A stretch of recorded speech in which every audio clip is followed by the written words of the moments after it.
Welcome back to Typically Unique. I'm Kim Aponte, and I'm here with my husband, Carlos. Hello.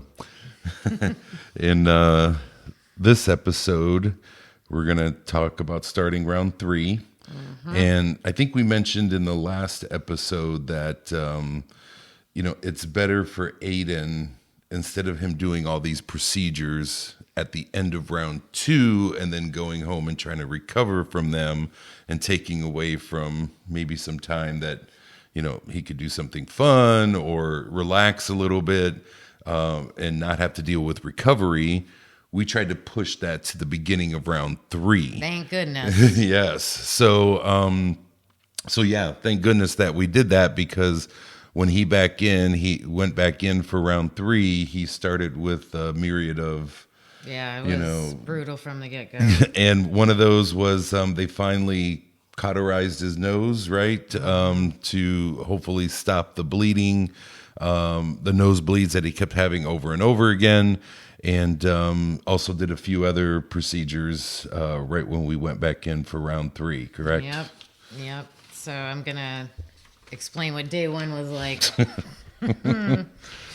And this is day 84 total so far in the hospital. And this is day 1 of round 3. So we left the house at 7:40 this morning. Ayden went in for his procedures around 1 o'clock-ish, and we were called back to see him around 2.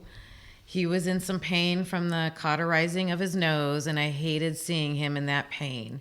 So after about 20 to 30 minutes of him throwing up and crying in pain, I ever so calmly, I'm sure, asked the nurse to give him something for the pain.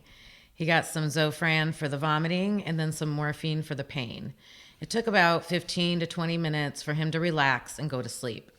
I was very relieved. My motto is, why have the kid suffer? Just give him the pain medicine so he can sleep it off. He has no problem being tough when he has to be, but sometimes he just shouldn't have to.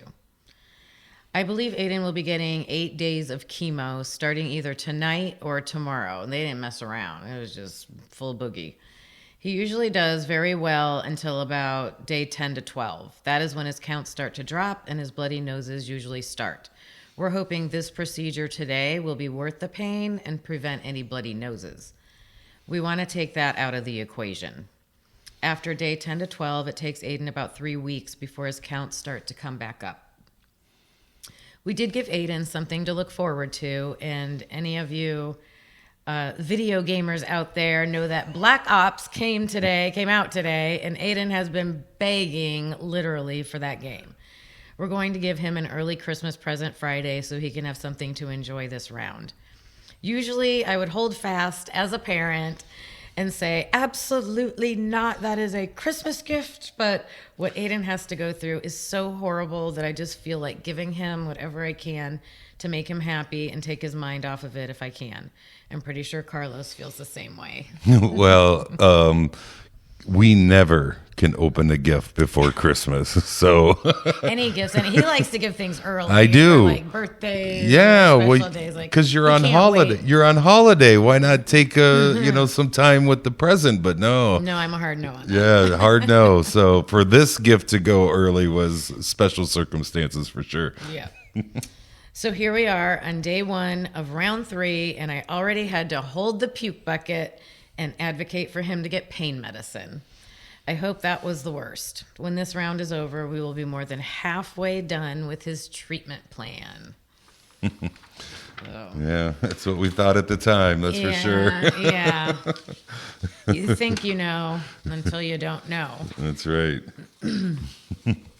Okay, so then this is day 6 of round 3. I spent the weekend with Ayden while Carlos was home for a work seminar he had to attend. Carly spent a night with grandparents and a night with her friend. Usually we're just broke into 2 camps, those at the hospital and those at home, but we really had to split up this time.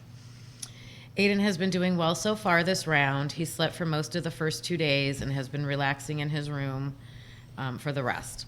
He played his Black Ops game for a long time yesterday and even had me playing. This was hilarious. That was a sight to see because I cannot do first-person shooter games. Games. I can't even figure out which direction to go. Last night he put on a last night he put on a Harry Potter movie on the Family Channel, and we've been watching movies ever since. So I had been reading Harry Potter.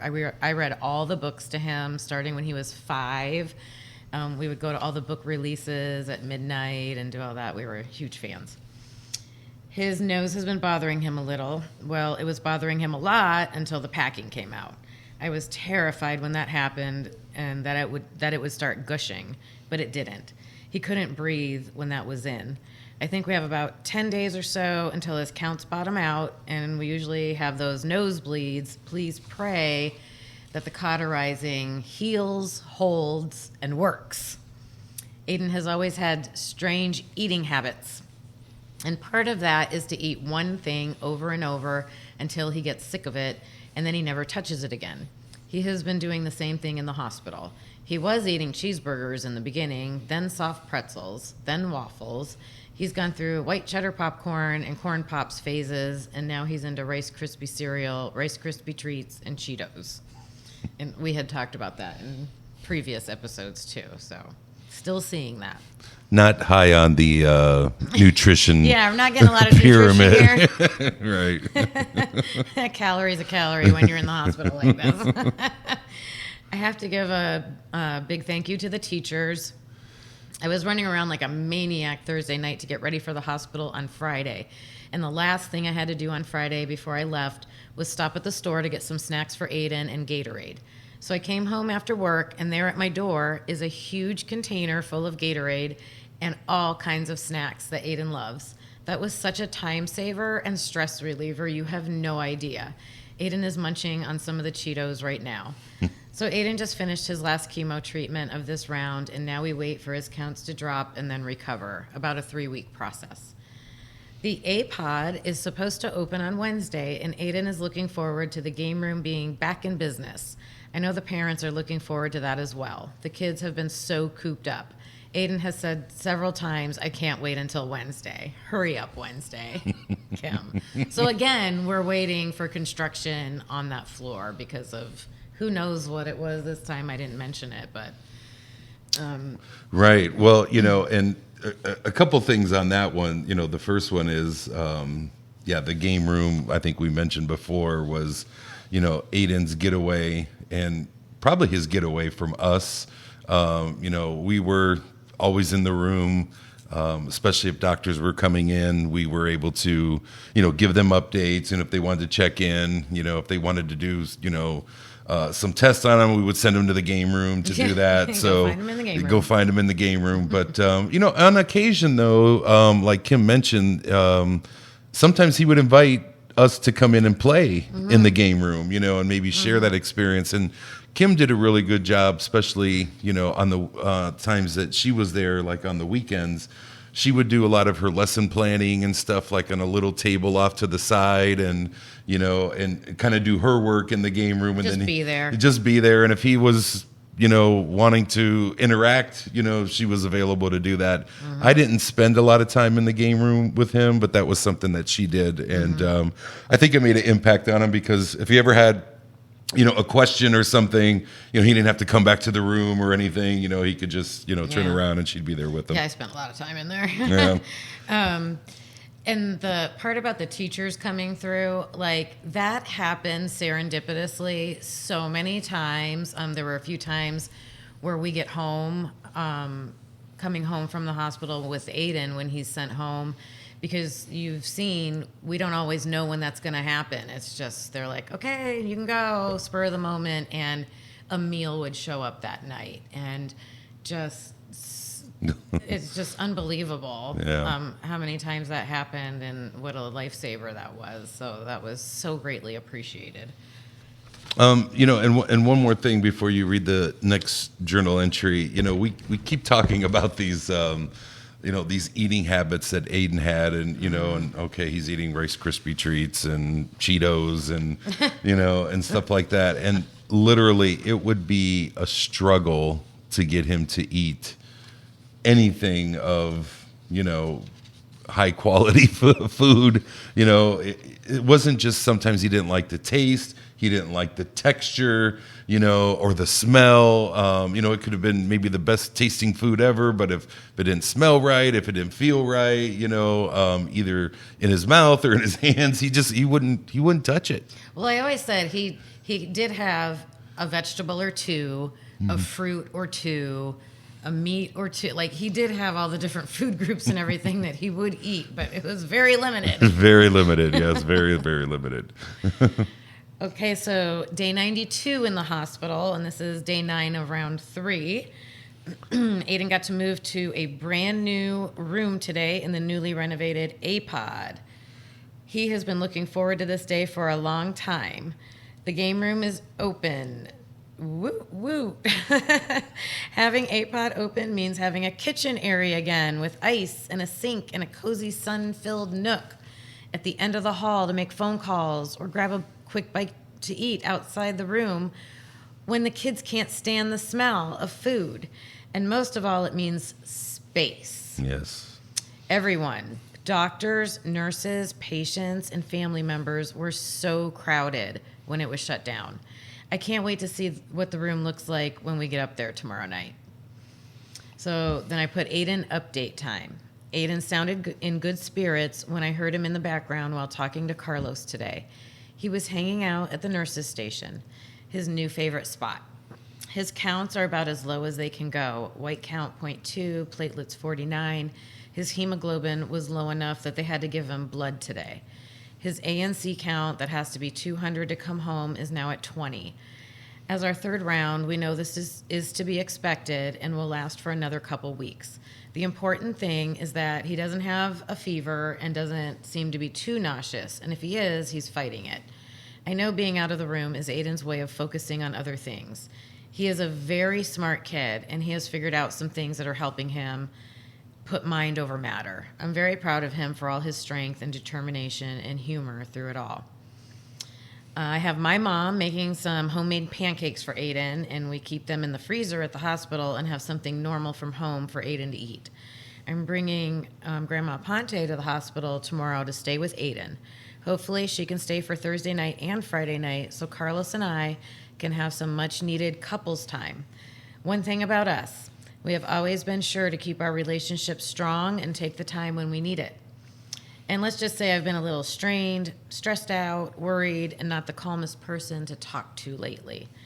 Of course, if Ayden were to run a fever or something, we will head right back up. But we have to try. And Ayden is fine with it. We wouldn't do it if he wasn't. There's quite a few things in this one. Yeah, no doubt. But go ahead. Keep going. Well, parent tip, if you have to be in a hospital like this, anything that you can make that's homemade from home that can be frozen, that's a good money saver, to have like those pancakes, we just take a few out at a time. And, that was nice to have.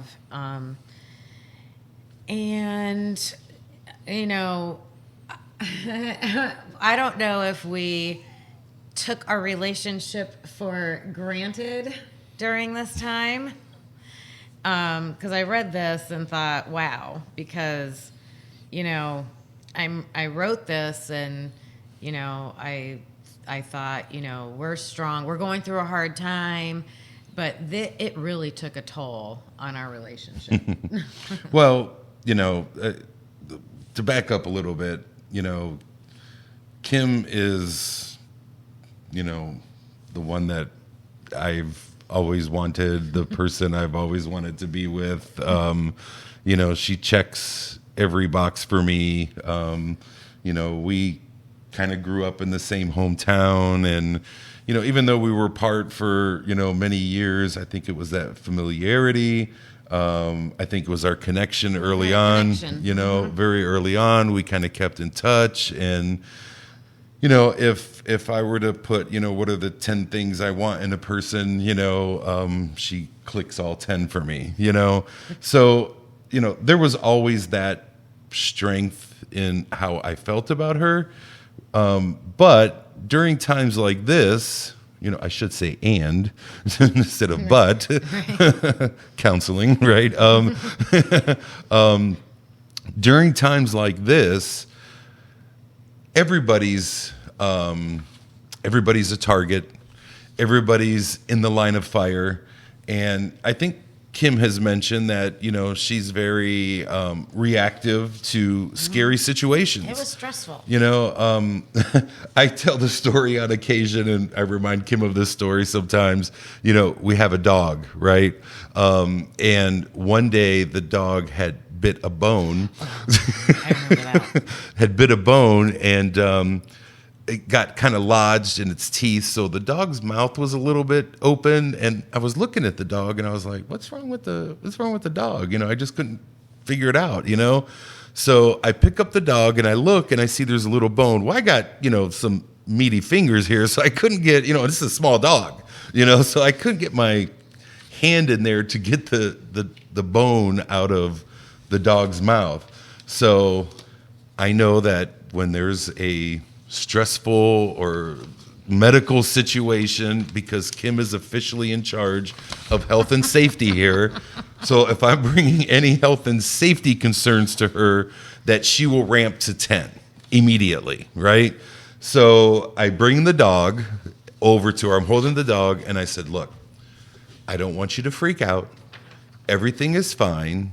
But I need your hands to take this bone out of the dog's mouth. She flipped. She literally, like, oh my God, the dog's going to die. The dog has a bone. It's going to get caught in its throat. What do you do? And I yelled. I didn't say. I yelled. I was like, Kim. To snap me out of it. Shut up. I said, relax. I says, I'm going to hold the dog. Just easily put your fingers in its mouth and pull the bone out for me, because I can't fit my fingers in there. Well, she did, nice and easily. Yep. Put her fingers in, pulled it. We set the dog down. The dog ran to the water bowl and drank water for about 10 minutes, because it was like mouth open, like forever. Yeah. Probably for, I don't know for how long, that was like that. But I know that that's Kim's reaction. Because I go to worst case scenario, yes, and plan for that. Because anything that's not that, I'm ready for. So if I can plan for the worst, then we're good. But on the receiving end of that, intensity doesn't feel too good, And there were way more intense moments since the day that this began, right, with Ayden, that, hey, maybe a doctor was on the end of it, or a nurse, or maybe a PCA, or maybe another family, or somebody who was outside screaming and, just, to get under her skin. But the person who heard that, or got the brunt of that, was me most of the time. Yeah. And I'm trying to... Or just to be around that a lot. Yeah. So well, just, we don't have to go... Well, I'm going to go a little bit. Yeah, I'm going to go a little bit. But what I think the point of that is that I was trying to find a way to understand that, right? I knew it wasn't about me. And one of those 10 check boxes were Kim's passionate. Kim is a very passionate person, an intense personality, an independent person. I love that, right? So I have to take the good of that I love about her, and know that maybe there's some times where I may be on the receiving, when I'm sitting there, on the sidelines watching her go at a nurse because, the nurse messed up, I'm eating popcorn and smiling, right? I'm having a good old time. Yeah, that's coming up. But when it's me, maybe no fault of my own, but when it's me, it doesn't feel so good. So I think we were trying to reconnect, and for me, trying to figure out a way to accept this, and say, look, it's not about me, it's about Ayden. But, maybe I'm a little too sensitive or something, I don't know. But I think that's something we needed to start talking about. Well, I don't think at that time, I know at that time, I was just lost in this. Mm-hmm. I was just tunnel vision on saving our son. Right. That's it. And not till later, like we're kind of looking back with hindsight now on things, but at this point, that was it. And, Yeah, and last point on that, then I'll get to the next one. So the opposite of that is, okay, well, maybe I'm being calm and maybe I'm taking the doctor's side or the nurse's side. That's grating on Kim too, right? How can you be so calm during this? Why aren't you taking my side on this? That was a bonehead move that they did. And, why are you trying to play peacemaker? Get in there and fight, come on, big guy, what are you doing? But so I understood that too, but we were starting to have issues with how we felt about how each of us were acting and reacting during this time, and unknowingly this time. And we needed to kind of figure that out and maybe make some connections. So maybe that's a little too much too soon, but I think it's setting the foundation. Yeah, it takes a toll. Yeah, I'll just say that it takes a toll. So during this journal entry, I gave an Ayden update, so I have a Carly update, and I wrote, "Poor Miss Amelia. I don't think I've written about her too much in all of this journaling. She has been such a trooper, spending nights at the grandparents', being shuffled here and there, having only one parent around, missing her brother, and remaining her fun-loving, shy, but spunky self. Carly is really into art projects these days, making origami, and she got a little gift of that from one of the patients at the hospital. And duct tape projects. She has really bonded with her art teacher, and I really appreciate the time that she has spent with Carly. I'm sure these art projects are her way of keeping her mind occupied also." Carly is heading to go see my sister, her aunt, with my mom and dad to visit her aunt and cousins. They will have fun swimming in the hotel pool and watching whatever sport they have going on that weekend. I'm bringing Ayden a few presents up to the hospital with me. I had to pick a couple things up to help pass the time other than video games, although that's his favorite pastime. And then I just thank, everyone who was sending. He was getting lots of cards and things during that time, which he loved, opening them and reading the messages and everything. So, and I just asked for continued prayers. And just while you get to the next one ready, real quick about Carly. So we recently had a conversation with Carly, and she's been watching these as well. And, we just wanted to hear from her, how much of this is resonating with you? How much do you remember? How much, and, maybe without getting into specifics just yet, but she had a whole different perspective. What her eyes saw through this is different from what we saw. And she even admitted, she's like, wow, what you guys are talking about on this, a lot of this I didn't even know. Yeah.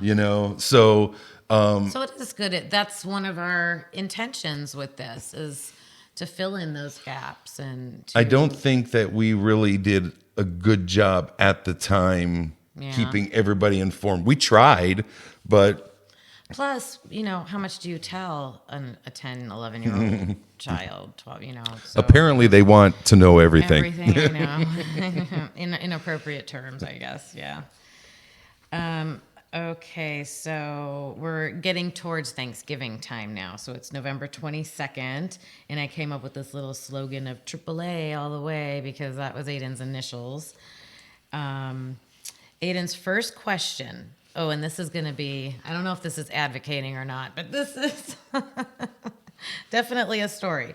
Ayden's first question, as soon as he opens his eyes in the morning, is, "Am I allowed out of the room yet?" I don't know. I will ask it rounds. But here is what happened yesterday leading up to today and still being stuck in the room. When you get diarrhea in the hospital on the second floor, they have to do all kinds of tests. And when those tests come back negative, they tell you you can leave the room. But while you're waiting for those tests, you got to stay in the room. You're like on room arrest. Well, yesterday, the last test came back negative. And in the past, the nurse came in and said, "It's negative, you're free," or something along those lines. No, not this time. We have to keep asking for the results. And when they are negative, she says, "Well, you can't just leave the room. I need to check with people. You still have symptoms, blah, blah, blah." I mean, she She was so full of it, or I don't know what I wrote, but this. Oh, she was so full of but this, but that. So, of course, she didn't go to check with anyone. She just sat at the nurse's station where she always is. So, I went to go get a doctor. It is so ironic on how the doctor was like, oh, yeah, if the test is negative, he can leave the room. Let's go tell him. And then I put, like, screeching brake sound. There's the nurse in the hallway saying, oh, we have criteria. He can't leave the room. And then the doctor says, oh, well, I guess he can't. And this is where I went ballistic.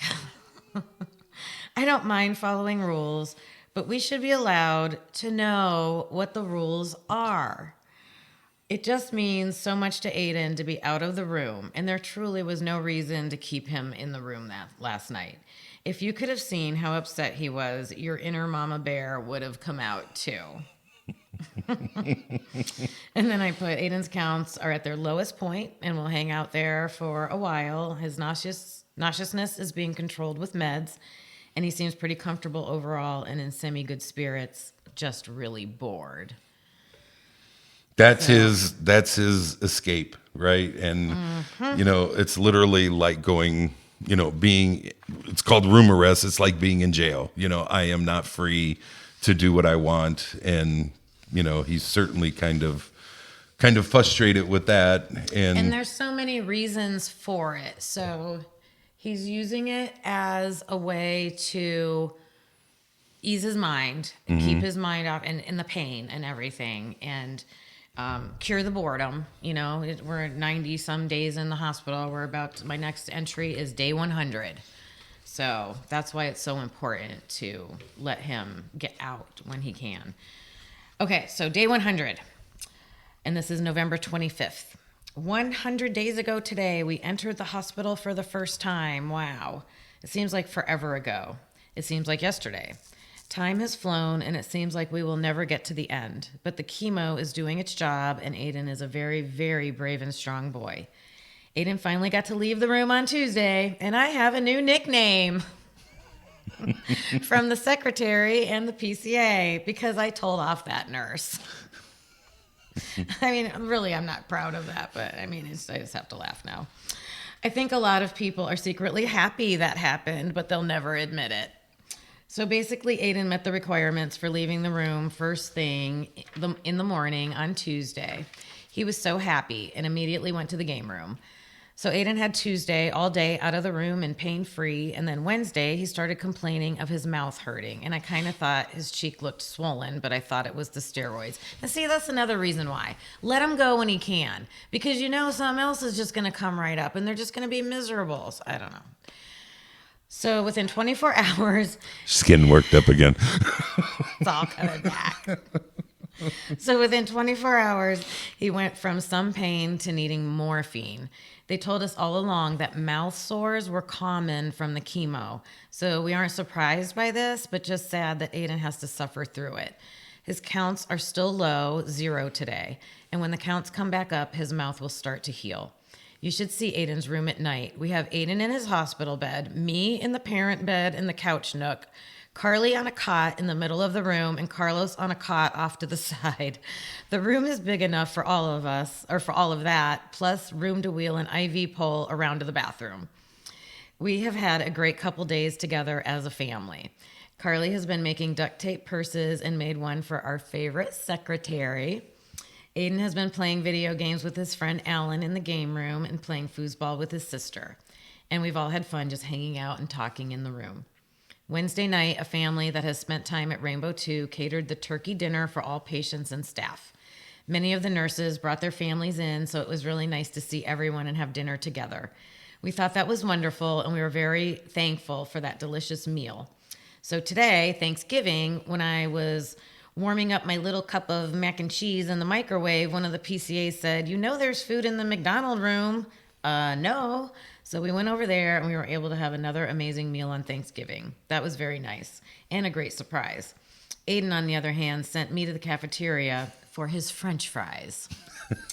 The guy down there is starting to give me weird looks because I've been buying all these fries. So today I finally told him it's all my son will eat. I think he gets it. Tomorrow will be the first Black Friday that Carlos and I don't go out shopping for. And that was a big tradition for us. We're hoping to try to do some shopping sometime this weekend, though, when Grandma comes up to stay with Ayden. It's so weird to still have to worry about fitting in things like holiday shopping. But we're still trying to do as many normal things as we can when we can. Our life was flipped upside down, but we can try to put some of the same pieces back in place when we think it is doable. I believe that is comforting to Ayden in a way also, to know that Mom and Dad are still doing XYZ, so things are okay. Ayden is doing really well this round. Even the doctors commented on it, which is very positive. Please just send lots of positive energy his way to get rid of that mouth pain. This Thanksgiving, we are thankful for so many things. The friends, family, coworkers, and community members who have been by our side to get through this and support us. Caring doctors and nurses to take care of Ayden, 21st century medicine that makes his healing possible, and a strong, strong marriage that is getting us through difficult times. Thank you for all your love and support. I put AAA all the way. So... Well, maybe we'll leave it there and come back with how the rest of round 3 went. Yes, we'll come back with the second part of round 3. See you then. Bye. Bye.